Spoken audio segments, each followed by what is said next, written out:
Hi, everybody. April 2nd, Coffee and Jesus. And I just hope you all had a wonderful Easter.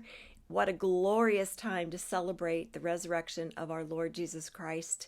We sure had a celebration at our church full of joy and excitement over what he did for us.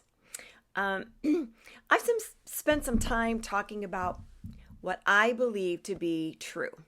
Jesus is coming soon. He's coming back soon. There's so much talk about and controversy about the eclipse that's happening next week on Monday. And I find it all just so very, very interesting. But people are all over the place with what it means prophetically, all the way from absolutely nothing to possibly a major earthquake happening soon afterward, to even that being the day Jesus comes to take us home.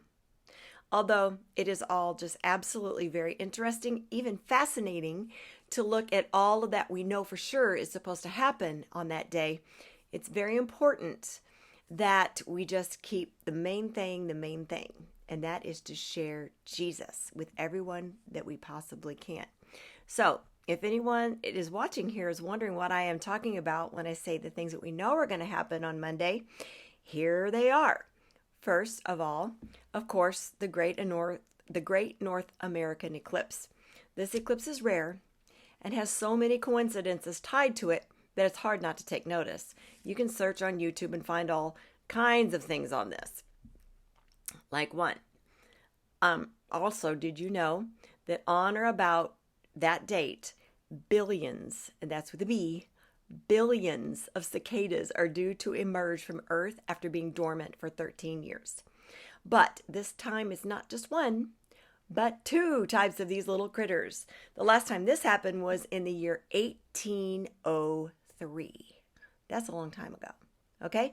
Fascinating. It's happening all at the same time.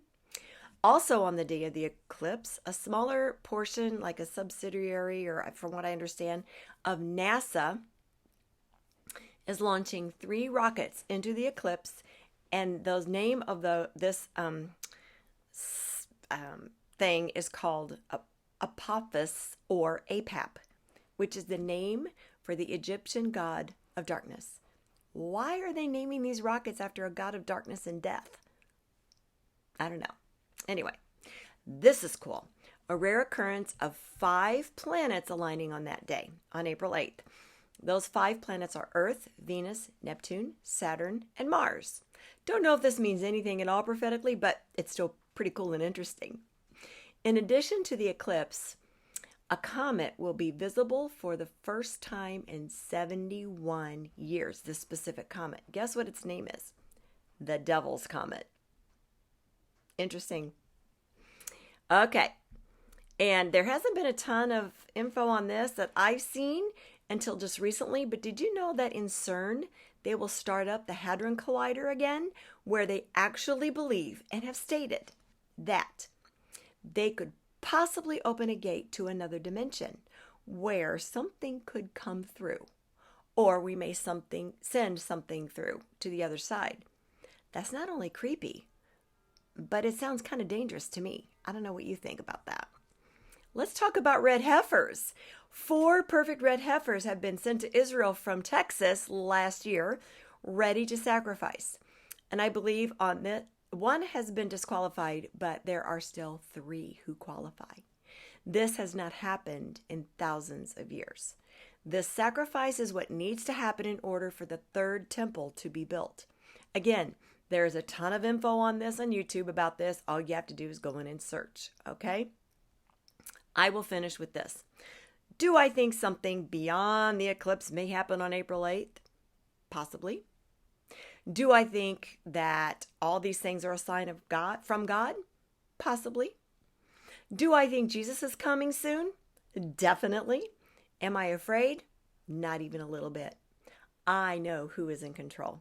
And because I know he is in control, I believe he gave us the Bible so that we will know him and know the signs he told us to watch for. Remember a couple of videos ago, I talked about that in 1 Thessalonians, where he told us that we who live in the light, who know him and who are watching, won't be surprised like a thief in the night when he comes for his church. He told us that if we were watching, we would know the signs. I'll continue with those signs in the coming days. And in the meantime, check out what Exodus 4:8 says. 4 meaning April, 8 meaning the day. This is really cool. So listen to this. Exodus 4:8. Then the Lord said, if they do not believe you or pay attention to the first miraculous sign, they may believe the second. But if they do not believe those two signs or listen to you, take some water from the Nile and pour it on the dry ground. That continues to tell them what to do. But once again, I'm going to go back. Then the Lord said, if they do not believe you or pay attention to you, the first miraculous sign, they may believe the second. I just think that's neat. God is a God of order. He is a God who is all-powerful, all-knowing. I don't believe that we should be living in the dark or in fear, but I also think that He's giving us some signs to say, pay attention.